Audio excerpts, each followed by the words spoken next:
What begins as a simple parking dispute on Maplewood Drive escalates into an ingenious battle of wills complete, with city-sanctioned signs, retractable bollards, and a decorative moat. When a mild-mannered 3D printing instructor defends his driveway from an entitled neighbor's SUV, he sparks a suburban war that ends in spectacular, waterlogged justice. Buckle up, it's about to get very moat curious. Part 1, approximately equals 1,500 words. Alex Ramirez prided himself on punctuality, a single dad and full-time instructor of mechanical design at the community college. He knew that being late cost students and colleagues alike, so when he slid into his Honda Civic at 7:45 a.m. on a crisp April Tuesday, only to find his driveway completely blocked by his neighbor's cherry-red SUV, his forehead creased with disbelief.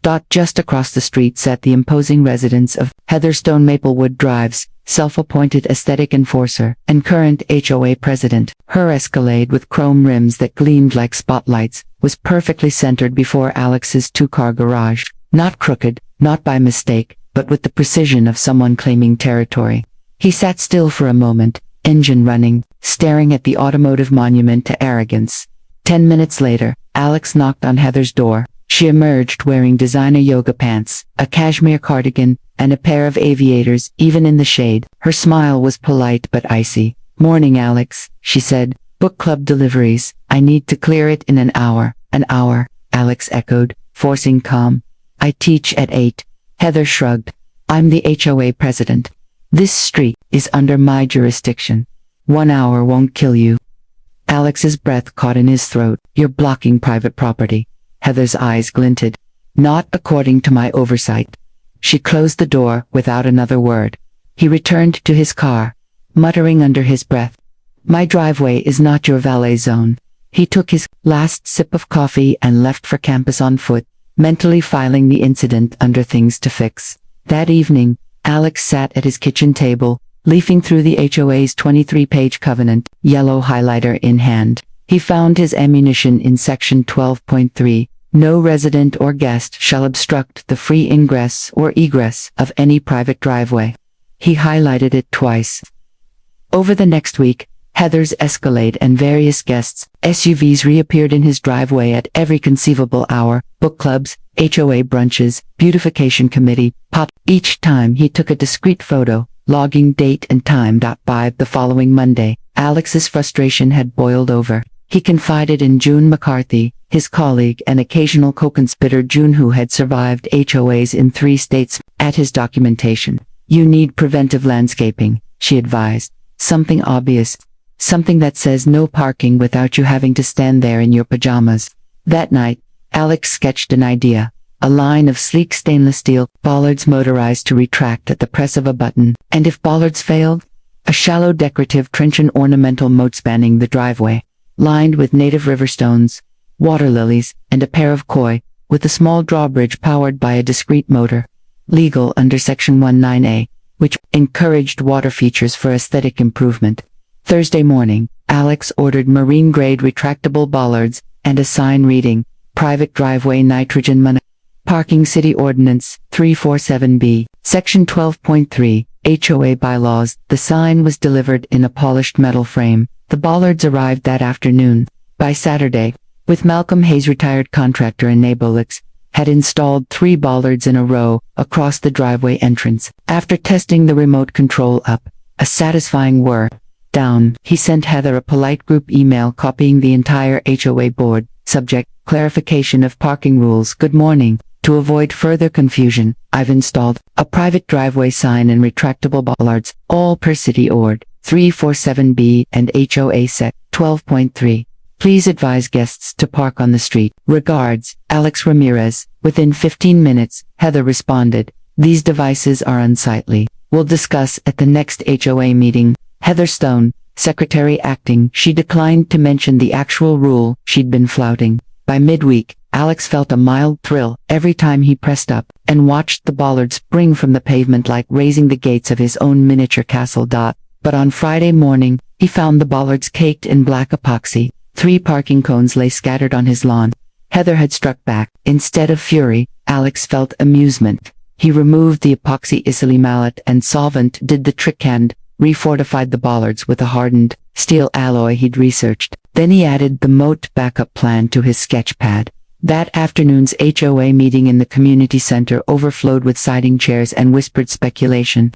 Heather stood at the podium in a silk blouse, hair immaculate. "We're here to discuss Mr. Ramirez's unauthorized fixtures that disrupt neighborhood aesthetics," she declared. Alex sat among the residents.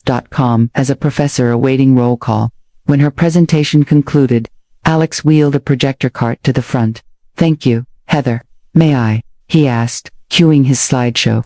First, a map of City Ord. 347B.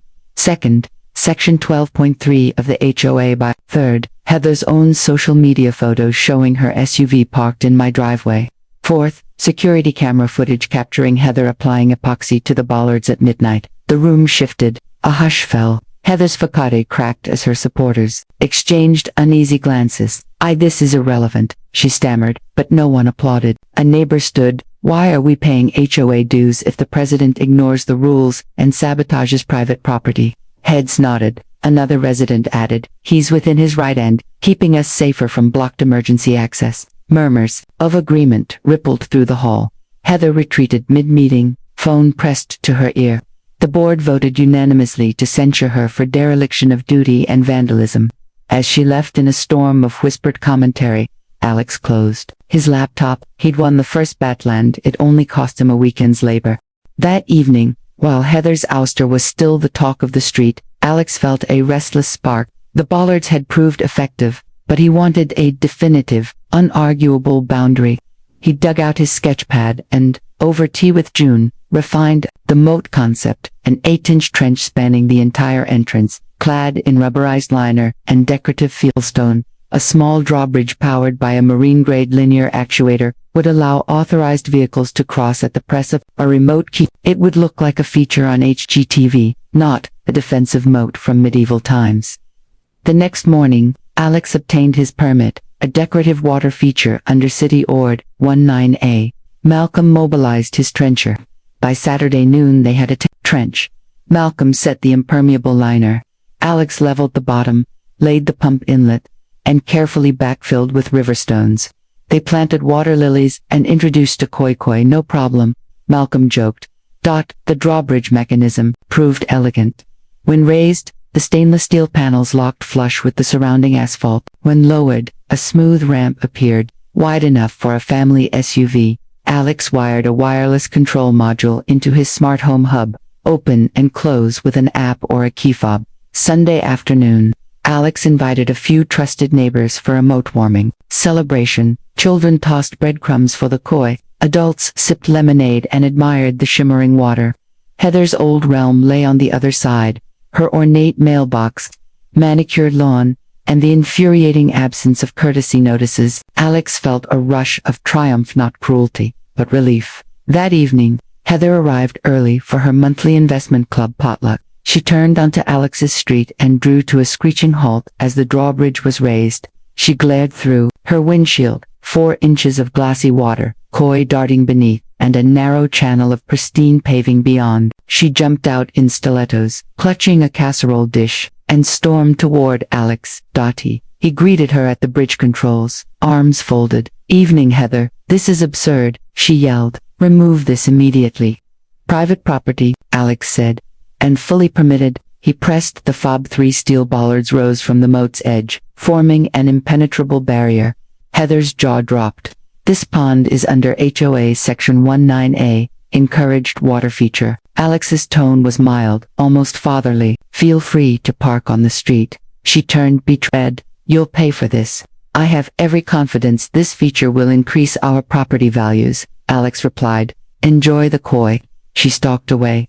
Across the street, Malcolm chuckled and raised his beer. "That's what I call neighborhood beautification." Monday morning, Alex found a fresh HOA violation notice taped to his door. Removal of inappropriately installed features within 48 hours, or fines will ensue. It was boilerplate intimidation, except that Alex had read his bylaws so often, he'd memorized them. He posted a friendly reply on the HOA bulletin board. "Thank you for your concern. All installations are in full compliance with City Ord 19A and HOA sections 12.3 and POF to 19A. Happy to discuss at the next meeting. He then scanned and emailed the official permit, the case number, and an interior decor magazine feature on modern water features. Silence followed. The HOA server barely blinked. That night, Alex screened footage for June, Heather kneeling in his yard at midnight, prying open the Drawbridge housing with a screwdriver. Illegal trespass and vandalism, June said, eyes alight. This is prosecutable. Alex grinned. Let the HOA handle it. By Wednesday, an entire social media meme campaign had sprung up. Hashtag Moat Fever, hashtag KOI No Problem, hashtag Driveway Defense. Heather's red lipstick meltdown went viral as she tried and failed to physically climb the bollards. Public opinion swiftly cast her as the entitled villain and Alex as the clever hero. At Thursday's HOA meeting, Heather took the podium, shaky, hair loose. This feature poses a safety risk. What if an ambulance needs access? She cried. Alex stood, requested the floor, and pointed to section 19A. This is a permitted water feature with safety rails and unobstructed access for emergency vehicles. The drawbridge lowers in under 5 seconds. Here's the fire depth certificate. Slide by slide, he dismantled every complaint. The room, previously sympathetic, turned on Heather. Residents demanded her resignation. Heather slumped into her chair as the board voted 720 to remove her from all HOA positions for dereliction of duty and criminal mischief. She fled before the gavel fell. That evening, Alex received a surprising call. The bank had auctioned Heather's no-vacant mansion due to unpaid mortgage and HOA fines. The minimum bid was within his reach. June urged caution. Malcolm encouraged a strategic investment. Alex pondered the irony. The house that had been Maplewood's epicenter of entitlement was up for grabs. The next day he placed a bid cash, all due diligence completed, and on Friday, he learned he'd won. The estate across the street was now his property. He texted June, time to balance the scales. Saturday morning, a moving truck arrived to load Heather's abandoned furnishings. It halted at the edge of Alex's moat, unable to cross. The driver shrugged and backed out onto the street. Alex helped direct the movers to a temporary ramp at the roadside.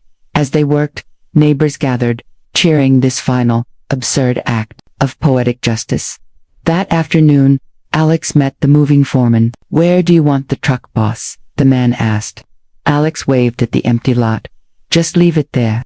He turned and watched the koi dart beneath the drawbridge, a living emblem of boundary imbalance. Over the following weeks, Alex transformed Heather's mansion into the new Maplewood Community Makerspace and Chess Club. Run in partnership with June, children learned design and strategy in rooms once reserved for elitist fundraisers. The moat remained, now an attraction for guided water garden tours. Its drawbridge lowered each morning and raised at dusk. One summer evening, Alex stood by the bridge controls.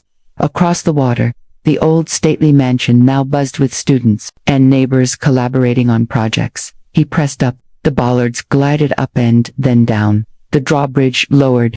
A group of children ran across, laughter echoing. In that moment he realized, the moat was never about exclusion but about defining space for creativity, respect, and community. And sometimes, the most effective defense is a good moat.